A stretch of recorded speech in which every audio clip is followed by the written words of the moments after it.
Manila Broadcasting Company.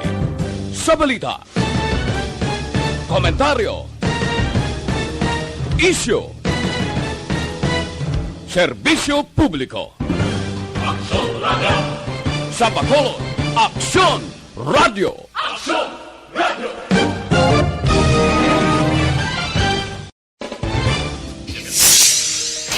Magadulong sa inyo sa mga nagapanguna ng balita lokal, national, international, sports, kag entertainment. Aksyon! Balita Evening Edition. Kagkaroon ang inyong news team. Una sa balita, una sa aksyon! Mayong gabi syudad sa Bacolod, Western Visayas, kag bugos nga Pilipinas. Welcome na sa pagpangalagad sang aksyon na Balita Evening Edition. Karon nga adlaw Martes, Hunyo 7, 2022. Makitan kita live sa mon official Facebook page kag sa YouTube channel ang Aksyon Radyo Bacolod kag mabatian pa sa www.aksyonradyobacolod.com.ph. Kaming inyo mga tag-balita. Aksyon and Defensor. Kag Action Dale Salazar para sa mga headlines sa una kita sa mga balita lokal. Mga drivers ang di pasaherong salakyan sa Negros sa Bacolod wala pa makabaton sang fuel subsidy. Issues ang Housing Assistance Program sa Banwa sang Isabela ginapasabat sa DSWD. Sa balita national, kaso sang BA.5 Omicron sa variant sa Pilipinas nadugangan. 10% ng operational capacity sa Alert Level 1 area sa pwede na. Detalye sa mga balita lokal pagkatapos gid lamang sini. This news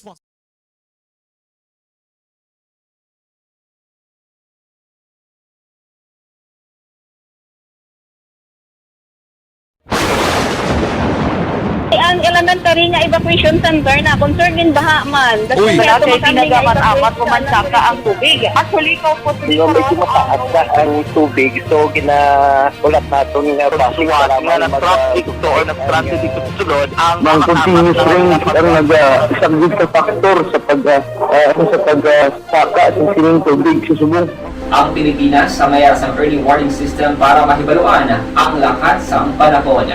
Gani, wala sang rason nga hindi kita makapreparar karon ni rainy season.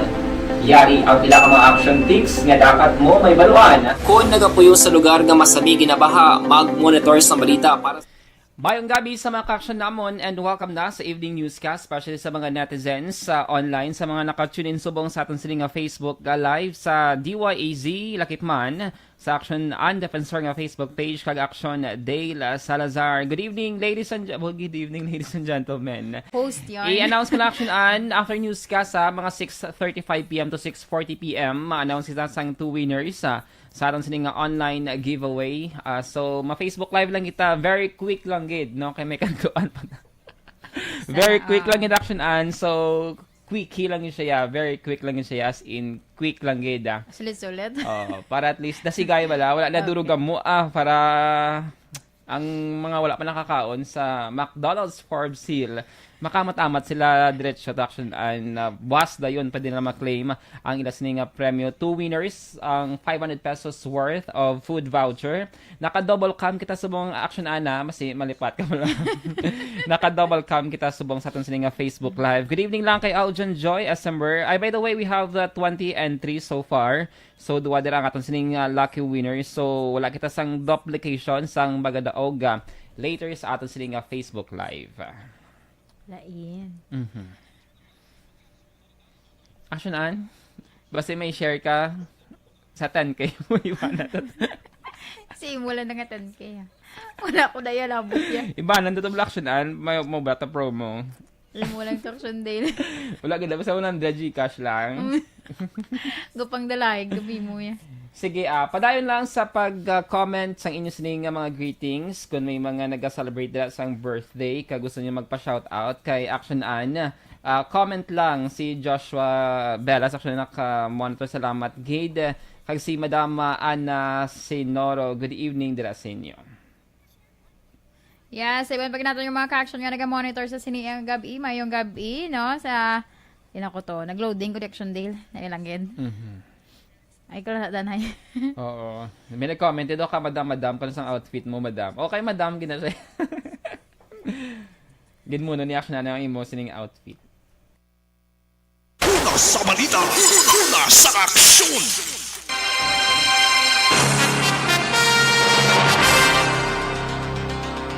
Action Radio Philippine Standard Time, alas 6:09. Kagaroon sa detalye na sang mga balita lokal. Wala pa sang driver sa mga pasahero nga salakyan ang nakabaton sang fuel subsidy gikan sa gobyerno nasyonal. Suno kay Jago Malakad, ang Secretary General sa United Negros Drivers and Operators Sandra Conundok. Abril 3 sang nagpasa sila sang listahan nga ginalakipan sang 21 ka mga payroll para mga benepisyaryo sang tig 6,500 nga fuel subsidy nga ginpromisa man sang gobyerno nasyonal. Pero suno kay Malakad, ang kada payroll ang ginabugusan sang 32 ka mga drivers ginpili man para matagan sang subsidiya. Ginpahayag sini nga tubtob karon wala pa sila sa may nabaton kag wala sang may matawgan para sa update bangod wala nagasinabata ang mga numero nga ginahatag sang Land Transportation Franchising and Regulatory Board. Ginpahayag ni Malakad nga paghulat na gid lang ang mahimo nila sa karon agud masolusyonan ang nasambit nga problema. Nagapatigayon sang forum sa adlaw sang Webes. Alauna sang hapon ang drivers kag operators sa syudad sang Bacolod kag Negros Occidental. Suno kay Undok Secretary General Jago Malakad, ang First Transport Unity Forum patigayunon sa Bishop's Palace kundiin ilagin imbitahan sa Vice Governor Jeffrey Ferrer, Congressman Greg Gasataya, Congressman Stephen Paduano kag incoming Bacolod City Mayor Albi Benitez. Palayag ni Malakad tuyo sini nga magpabulig sa mga opisyal sa problema sa mga drivers kag operators, ilabi na ang pagsaka sa presyo sang gatong kag suno kay Malakad posible nga magpasaka sila sang reklamo sa nasyonal. Sa iban nga balita sa lokal, bukas na sa mga motorista ang duwa ka mga lane sa may flyover sa may Barangay Bata, syudad sa Bacolod matapos ginpaidalom sa rehabilitasyon. Ginpahayag ni Bacolod District Engineer Jaime Javillana nga kahapon nga daw Hunyo 6 ang aga sang ginbuksan ang duwa ka linya kag liwat gin saradang pagkagabi para usisaw ng proyekto kag kainas ng aga liwat ini nga ginbuksan sa mga motorista. Naglawig sang masobra 2 ka bulan ang rehabilitasyon sang proyekto nga ginpatuman by segment kag nagabalora sang 13 milyones pesos sa ginatanaw ni Javillana nga maghagan-hagan ng lakas ng trapiko sa lugar matapos ang rehabilitasyon sang flyover. Nagpasalamat man si Javillana sa kontraktor bangod on time ang ilang pagtrabaho sa among proyekto.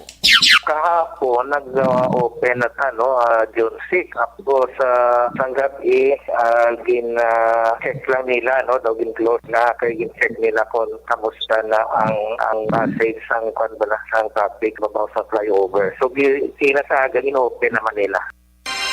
Nabatian si Bacolod District Engineer Jaime Javillana. Sa dugang pangabalita lokal, ginklaro ni Councilor Al Victor Espino, kalyado ni Mayor-elect Albi Benitez, nga pribado nga inisyatibo ang pagtukod sa Truth Commission sa idalom sa Benitez Administration. Ang ini nga komisyon nagatuyo nga mausisa ang mga transaksyon sang outgoing Leonardia Administration kangay sa mga proyekto kag iban pa. Ginpahayag ni Espino nga ang Truth Commission ang pag-augusan sa mga accountants, abogado, miyembro sang academe kag mga tigwala o tiglawas halin sa clergy. Ginatugyan na ni Espino kay Benitez ang pag-anunsyo sang dugang nga detalye nga posible mag-aumpisa ang trabaho sang komisyon sa pagpungko sa masunod nga administrasyon. Ginalantaw ni Espino nga sa tion nga may irregularidad sa mga transaksyon, posible ang pagpasaka sang kaso batok sa mga imbolbado. Sa dugang pangabalita lokal, gintugyan ni Mayor Irene Montilla sa Department of Social Welfare and Development o DSWD ang pagsabat sa pamangkot sa pila ka mga residente sa may Banwas ng Isabela kung nga wala silang malakip sa listahan sa mga benepisyaryo nga nagbaton sang 5,000 pesos nga Special Emergency Housing Assistance Program. Inigin pahayag sa alkalde kadungan sa pagpanagtag sa mga ayuda sa Isabela Municipal Covered Court kag Cultural Center subong adlaw Martes. Ginpahayag sa alkalde nga kapin 14,000 ka mga pamilya ang naapektuhan sang bagyong Odette sa may Isabela nagligad nga Desyembre. Apang 2,894 lamang ang nahatagan na. Ginpahayag ni Montilla nga may iban man nga bulig nga nakabato ng banwa apang hindi tanan na nga nabagyuhan ang nabuligan bangod sa magamay nga pondong ginhatag sang gobyerno nasyonal. Ginehemplo sa alkalde ang 2.7 million pesos lamang nga pondo nga nabaton sang Banwa halin sa gobyerno nasyonal nga kuntani na dugangan kung ginaprubahan lamang sang Sangguniang Bayan ang rekomendasyon sang Local Disaster Risk Reduction Management Council nga ipaidalam sa state of calamity ang Isabela.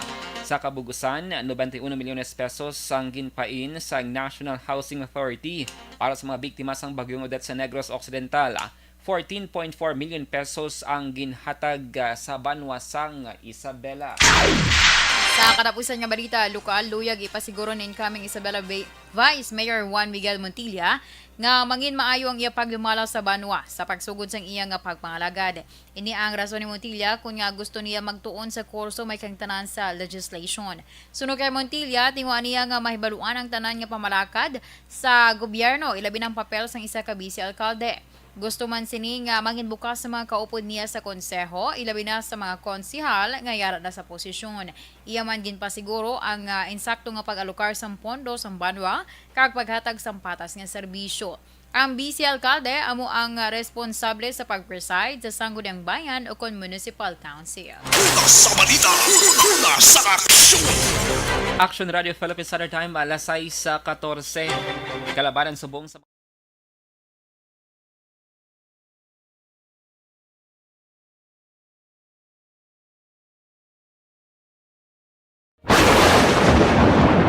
Ang elementary nga evacuation center na concern din baha man. Uy. Kaya Kaya pinagaman amat kumansaka ang tubig. Actually, ko po Di ba medyo mataas na ang tubig, so ginaulat natin nga Pagsiwas nga ng traffic to or ng transit dito sa sulod ang Mang continuous rain ang isang good na factor sa pagsaka at sining tubig sa subong.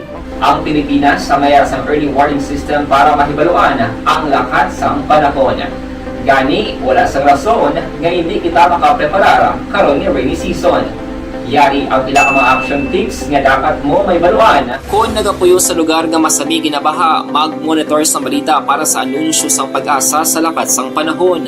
Isa sa pinakapos nga pamaagi para malikawan nga magsulod ang baha sa balay, among paggamit sang sandbag. Ang sandbag ang isa kasako nga may unod nga balas nga pwede ibutang sa pertahan upon ginaagyan sang tubig para temporaryo nga makontrol ang pagsulod sang tubig sa inyong nga balay. Antes naman ng rainy season, dapat nakapreparar ka na sa pagkaon, flashlight, pito, kandila, hygiene kit, power bank, transistor radio, importante nga mga dokumento, kag iban pa nga kinahanglanon. Ini ang dapat isulod sa go bag nga dapat ibutang sa isa ka lugar nga mapus kuhaon sa tion nga kinahanglan nga mag-evacuate. Sa tion sa pagbaha dapat butangan sang tape ang saksakan sang mga outlet kag ibutang sa mataas nga mga lugar ang appliances. Kunyara sa evacuation center, dapat man nga ipatuman ang minimum health protocol, face mask, face shield kag social distancing.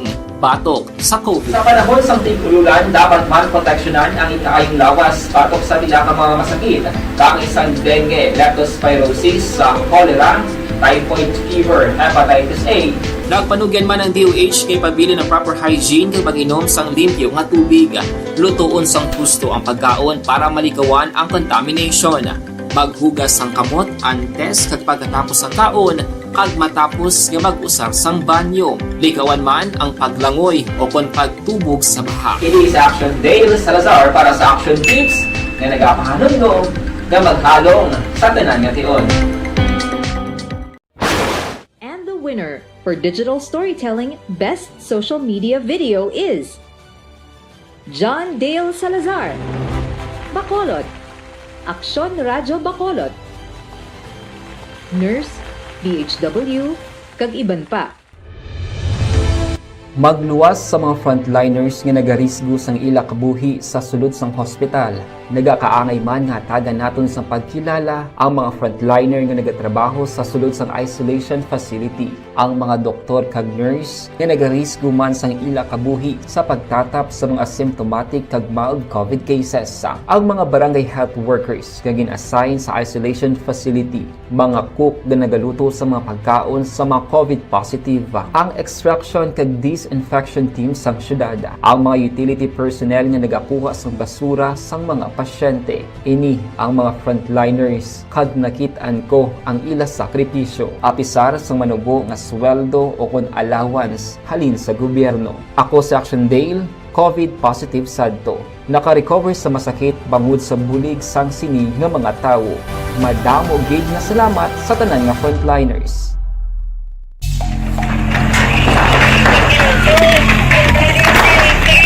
Pressure na tayo! Pressure!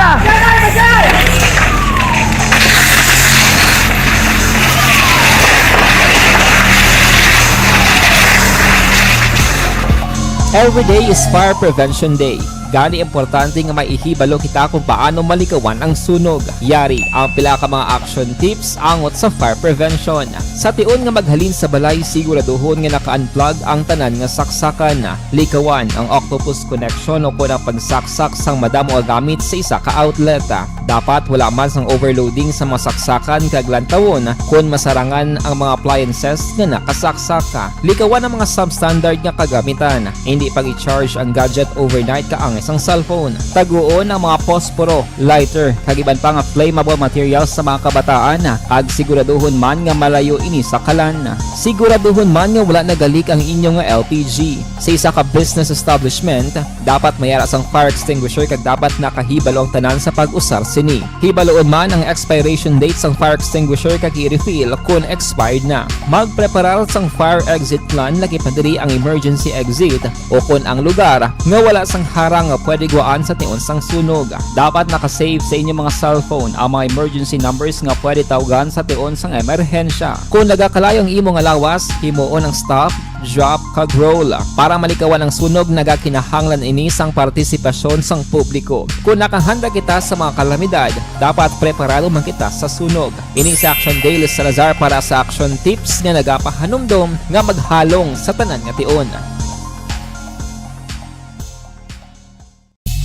Bangod sa pamahog sing COVID-19 pandemic, madamo sing kompanya kag local government unit ang nagpatuman sang work from home sa ilang mga empleyado. Naga-work from home kung naka-close contact sa nagpositibo sa virus o kung mismo nagpositibo sa COVID-19. Madamo sang benepisyo ang mahatag sang work from home, pero hindi naton malikawan nga ma-bored kag ma-stress bangod sa sini nga setup sa masobra na isa ka tuig nga pagpakiaway sa COVID-19. Base sa pagtuon sa United Nations International Labour Organizations, nagatugas sing stress ang tuman niya pag-usar sa gadgets kangay sa cellphone kag computer. Gani, iyaring tila ng mga poslano nga action tips sa mga nag-work from home. Una, mag-set up sa workspace sa mga balay sa tuyo nga makafocus sa imong trabaho.